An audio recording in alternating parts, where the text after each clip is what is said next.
कानपुर के गंगापुर में रहने वाले हार्दिक जैन ने बताया है कि जब मैं 10वीं पास करके 11वीं क्लास में आया तो एकदम से सब बदल गया क्योंकि सिलेबस थोड़ा काफ़ी टफ था, जिस वजह से उसे समझने में थोड़ी सी परेशानी हुई। हालांकि कुछ समय बाद सब नॉर्मल लगने लगा।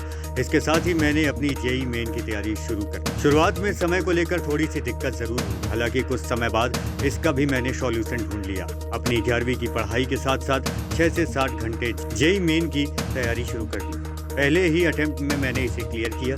अपनी इस कामयाबी का श्रेय माता पिता और टीचर्स को देना चाहता हूं, जिन्होंने हमेशा सपोर्ट किया। हार्दिक के पिता विकास जैन ने एक इंटरव्यू के दौरान बताया है कि हार्दिक बचपन से ही पढ़ने में काफी अच्छा रहा। इसके साथ ही उसने स्टेट लेवल पर कई प्रतियोगिताएं भी जीती। देखिए क्या कुछ कह रहे हैं हार्दिक के पिता विकास जैन।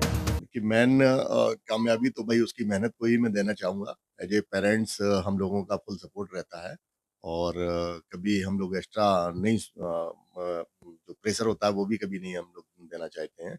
उसका जैसा भी मन है, जिस डायरेक्शन में वो जाना चाहे उसको खुली आज़ादी देते हैं और कभी भी बाउंडेशन नहीं करते कि नहीं भाई आपको 8 घंटे पढ़ना है, 10 घंटे पढ़ना है। तो मेरे हिसाब से किसी पेरेंट्स को भी प्रेशर नहीं देना चाहिए बच्चों को। ओवरऑल देखें तो ये कामयाबी को आप किस नज़रिए से देखते हो? बच्चा भी सही है, जब पता चला कि बच्चे ने क्वालीफाई किया है, अपना अच्छा परसेंटेज आया, तो किस नज़रिए से इसको हुँ, किस तरीके से? मैं ये कह सकता हूँ कि बच्चे का हाई स्कूल के बाद ही जर्नी स्टार्ट होता है और ये पहले अटेम्प्ट में जो निकाला वो शब्दों में बयान नहीं कर सकता अपनी खुशी का। लेकिन हाँ, ये है चैलेंजेस तो होता ही है जेईई का मेंस का एग्ज़ाम और अब आगे की तैयारी इनको एडवांस की। एक फादर के नज़रिए से अगर हम जानना चाहें, तो एक बच्चे की लाइफ में पेरेंट्स का बहुत बड़ा रोल होता है। तो आपने अपने बच्चे की लाइफ में किस तरीके की भूमिका निभाई? क्या एक दोस्त बनकर उसका साथ दिया, एक फादर? हम लोग बेसिकली फैमिली में सभी लोग एकदम खुले रहते हैं और किसी को कोई भी बात शेयर करनी हो तो वो आपस में कर सकता है। कभी ऐसा नहीं है कि मैं जो फादर भी हूँ तो दोस्त भी हूँ। नॉर्मल माहौल रहता है हमारे यहाँ। सोशल मीडिया एक बहुत बड़ा इश्यू रहा, तो क्या हार्दिक का भी कुछ सोशल मीडिया को लेकर ऐसा लगाव रहा? बच्चों मतलब एक ओवरऑल हम लाइफ़स्टाइल जानना चाहें, तो घर पर लाइफ़स्टाइल कैसा है? नहीं, हार्दिक का तो स्टार्टिंग से ही जैसे शुरुआत से ही ये टॉपर रहा है हर स्कूल का, हर क्लास में। तो इसको कभी एक्स्ट्रा ये सोशल मीडिया की तरफ नहीं जाता। बाकी मोबाइल है इनके पास, सब कुछ है और ये ज़्यादातर फ़ोकस अपनी पढ़ाई पे ही करता है। जिस गोल पर ये चल रहा है, तो क्या शुरुआत से इसी एम पर आप भी काम कर रहे थे या अ, कुछ अलग इससे एक्स्ट्रा? नहीं बेसिकली हाई स्कूल तक तो बच्चे का मेरे हिसाब से कोई गोल नहीं होता है, लेकिन हाई स्कूल के बाद ही होता है। इसने एक अभी डिस्ट्रिक्ट लेवल पे एक प्रतियोगिता भी थी, उसमें हाई स्कूल के बाद 20,000 का प्राइज़ भी जीता था इसने।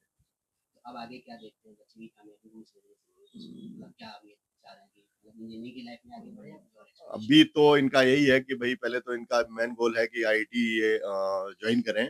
उसके बाद फिर भविष्य में कभी होता है तो हो सकता है कि ये यूपीएससी की तैयारी करें, लेकिन अभी तो फिलहाल तो ये आईआईटी जॉइन करने का इनका पहला एक आखिरी सवाल जानना चाहूँगा कि जो बच्चे की लाइफ़स्टाइल होती है, किसी भी बच्चे की बात करें, तो कहीं न कहीं उसके एजुकेशन में बहुत कई तरीके की दिक्कतें आती हैं। तो क्या आपने कभी ऐसी कमी हार्दिक को महसूस की? नहीं, लाइफ़स्टाइल तो हार्दिक की तो ये है, ये बेसिकली अड़ोस-पड़ोस के लोग भी इसको देखते नहीं हैं और बड़ी मुश्किल से ये देखे जाते हैं। मेन ये ज़्यादा इनका फ़ोकस अपनी स्टडी पे ही रहता है। कानपुर में जेईई मेंस का रिज़ल्ट आ चुका है और कई लोगों ने भी इसमें इसमें बढ़-चढ़ के हिस्सा लिया है और कानपुर के ऐसे ही एक शख्सियत हमारे बीच में मौजूद हैं, हार्दिक जैन, जिनसे हम बात करेंगे कि उन्होंने किस तरह से इस एग्ज़ाम को देखा और कैसे इसको क्वालीफ़ाई किया। हार्दिक, आपका बहुत-बहुत स्वागत है हमारे चैनल भारत टेक्नोलॉजी में। थैंक पहले यू। तो मैं ये जानना चाहूँगा कि कब आपके दिमाग में ख़्याल आया कि मुझे आईआईटी का एग्ज़ाम देना चाहिए या जेईई का एग्ज़ाम देना चाहिए?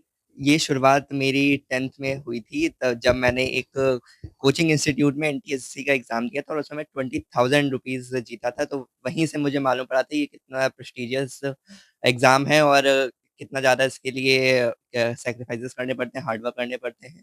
तो वहीं से मेरी जर्नी की स्टार्टिंग हुई थी। 2025 में आपने जनवरी में एग्ज़ाम दिया और भी साथ में आप लोगों के बच्चों बच्चों ने एग्ज़ाम दिया होगा।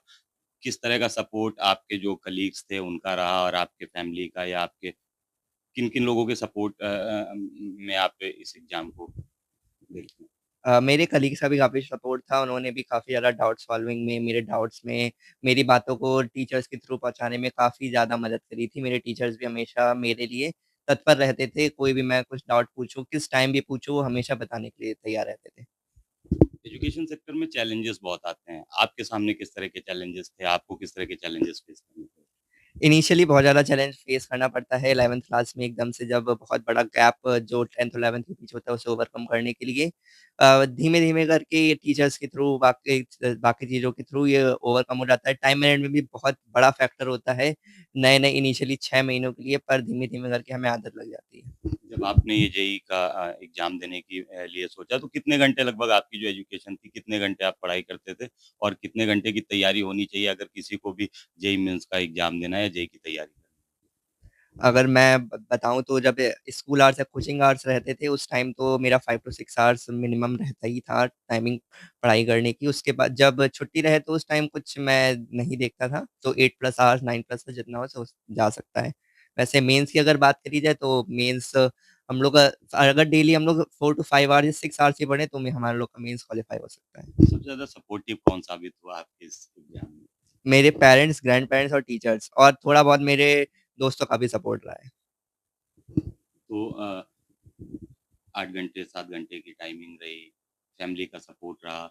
अगर बात की जाए श्रेय की तो किसको इसका श्रेय सबसे ज़्यादा देना चाहेंगे आप? सभी का अपना-अपना श्रेय है, तो मैं इसमें नहीं कहना चाहूँगा किसी का बहुत ज़्यादा, सभी का अपना-अपना है। सभी ने अलग तरीके से अपना-अपना योगदान दिया है। यूथ को क्या संदेश देना चाहते हैं? मैं ये संदेश देना चाहता हूँ कि हार्ड वर्किंग बनें, स्मार्ट वर्क करें, हार्ड वर्क भी करें साथ-साथ और अपने एक लक्ष्य के प्रति केंद्रित रहें। ये थे हमारे साथ हार्दिक जैन जिन्होंने कानपुर में 99.84% का रिज़ल्ट यहाँ पे पाया है और जेईई का एग्ज़ाम क्वालीफाई किया है। कैमरामैन हेमंत कुमार के साथ मैं अभय नाथ सिंह, भारत ए टू ज़ेड न्यूज़ कानपुर।